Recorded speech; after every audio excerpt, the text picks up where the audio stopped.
আর যদি এই পৃথিবীর টাকা পয়সা পেট এবং পকেটের দান্দার জন্য হয়, এই পৃথিবীও ধ্বংস, আখেরাতও ধ্বংস। পৃথিবী ধ্বংস কিভাবে, আখেরাত ধ্বংস কিভাবে?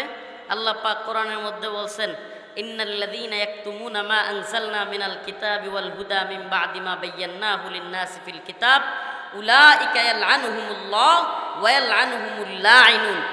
যে ব্যক্তি আমি কোরআনকে পাঠাইলাম, সহিভাবে বর্ণনা করলাম, সব কিছু প্রকাশ করার পরে ইয়াকতুমুনা গোপন করলো, লুকাইলো, কিংবা অন্য এক আয়াতে আসছে ওয়ায়াশতারুনা বিহি সামানান কালিলা, অল্প মূল্যে সেগুলোকে বিক্রি করলো। আল্লাহ পাক এই আয়াতে বলতেছেন উলাইকা ইয়ালআনুহুমুল্লাহ ওয়া ইয়ালআনুহুমুল লাঈনুন, এরা আমি আল্লাহর পক্ষ থেকে লানতপ্রাপ্ত এবং যারা লানত দেয় সবার পক্ষ থেকে লানতপ্রাপ্ত। আল্লাহ পাক যেন আমাদেরকে সেই লানতকারীদের অন্তর্ভুক্ত না করেন। যতদিন বেঁচে থাকি হকের উপর বেঁচে থাকবার তৌফিক দান করেন, বলেন আমিন। প্রিয় উপস্থিতি, আমি আজকে যে আলোচনা আপনাদের সামনে করব, বিষয়টা হচ্ছে শত্রু এবং মিত্র। মুসলমানদের শত্রু কারা, মুসলমানদের বন্ধু কারা? আমরা এই বিষয়টা একেবারেই এড়িয়ে যাই, অথচ সাহাবায়ে কেরাম এই বিষয়টাকে এড়িয়ে যেতেন না।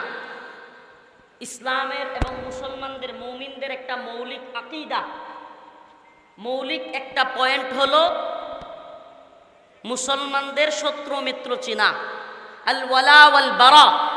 আল্লাহর জন্য ইসলামের এবং মুসলমানদের, মুমিনদের একটা মৌলিক আকীদা, মৌলিক একটা পয়েন্ট হলো মুসলমানদের শত্রু মিত্র চিনা, আল ওয়ালা ওয়াল বারা।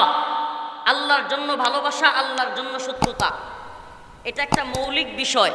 অথচ আজ আমরা এটাকে এমনভাবে ভুলে গেছি।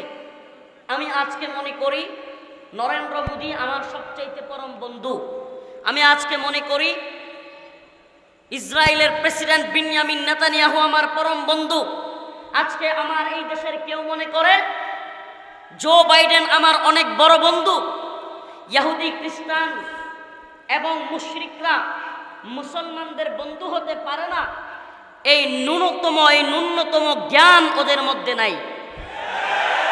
আর যদি আপনি বলেন যে এদের মধ্যে হুজুর জ্ঞান আছে, তাইলে আমি বলবো জ্ঞান থাকলে এরা হয় স্বার্থের ধান্দাবাজ অথবা ক্ষমতার লোভী। এই দুই তিন তরিকার বাহিরে কিছু হতে পারে না। আল্লাহ পাক যেখানে, আমি আলোচনা লম্বা করব না, আগেও বলেছি আবারও বলতেছি, আল্লাহ পাক যেখানে কোরআনে সুস্পষ্ট বলতেছেন ইয়া আইয়ুহাল্লাযীনা আমানু লা তাত্তাখিযুল ইয়াহুদা ওয়ান নাসারা আউলিয়া বা'দুহুম আউলিয়াউ বা'দ ওয়া মান ইয়াতাওয়াল্লাহুম মিনকুম ফাইন্নাহু মিনহুম ইন্নাল্লাহা লা ইয়াহদিল কওমাজ যালিমিন।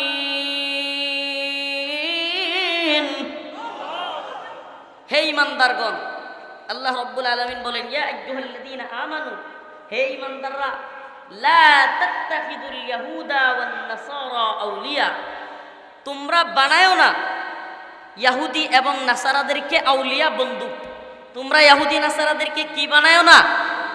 বন্ধু বানায়ো না। এটা কার কথা? কার কথা?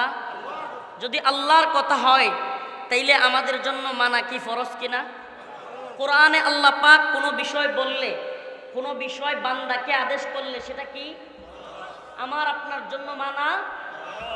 প্রিয় হাজিরিন, আল্লাহ পাক বলতেছেন ইহুদি এবং খ্রিস্টানদেরকে তোমরা অন্তরঙ্গ বন্ধু বানায়ো না। আল্লাহ রাব্বুল আলামিন অন্য এক আয়াতের মধ্যে বলেন, খুব খেয়াল করে শুনবেন, সুবহানাল্লাহ। আল্লাহ পাক সেই কবে কোরআন নাজিল করেছেন রাসূলের কাছে, সেই 1450 বছর বা 1500 বছর প্রায় হয়ে গেছে।